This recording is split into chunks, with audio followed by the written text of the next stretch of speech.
ውጪ እስራኤልና ሐማስ የመጀመሪያ ምዕራፍ የተኩስ አቁም ስምምነትን ገቢራዊ አድርገዋል። በዩናይትድ ስቴትስ በአሜሪካ አሸማጋይነት እውን በሆነው ውል መሰረት እስራኤል ከ2000 በላይ ፍልስጤማዊ እስረኞችን የምትለቅ ይሆናል። ይህ ውል በ48 ሰዓታት ጊዜ ውስጥ ተፈጻሚ እንደሚሆን እየተዘገበ ነው። ተሳዳጅ ፍልስጤማውያን ወደ ፈራረሰችው ሰሜናዊት ጋዛ እየተመለሱ መሆኑን አልጀዚራ ዘግቧል። የረድኤት ተቋማት በበኩላቸው ወደ ፍርስራሽነት የተቀየረውን ቀጠና መልሶ ለማቋቋም በርካታ ዓመታትን ሊወስድ ይችላል ሲሉ እየዘገቡ ነው።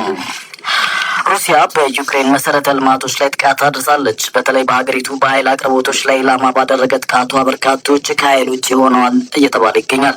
በ10 ሺዎች የሚቆጠሩ ዜጎች ዳፍንት ውጧቸዋል ሲል ዘጋርዲያን ዘግቧል። በመጨረሻም የአውሮፓ ህብረት 400 ቢሊዮን ዩሮ የሚገመት ኢኒሼቲቭ ለማስጀመር እየሰራው ነው ማለቱ ተዘግቧል። ይህን ያህል የገንዘብ መጠን በፈረንጆቹ 2027 ታስባስባለሁ ያለው ህብረቱ በዋነኛነት ሩሲያ ላይ ጥገኛ የሆነውን የኃይል አቅርቦት መሻታችንን በራሳችን አቅም የማርካቱ ውጥን ይዘንበታል ስለማለቱ ሮይተርስ ዘግቧል።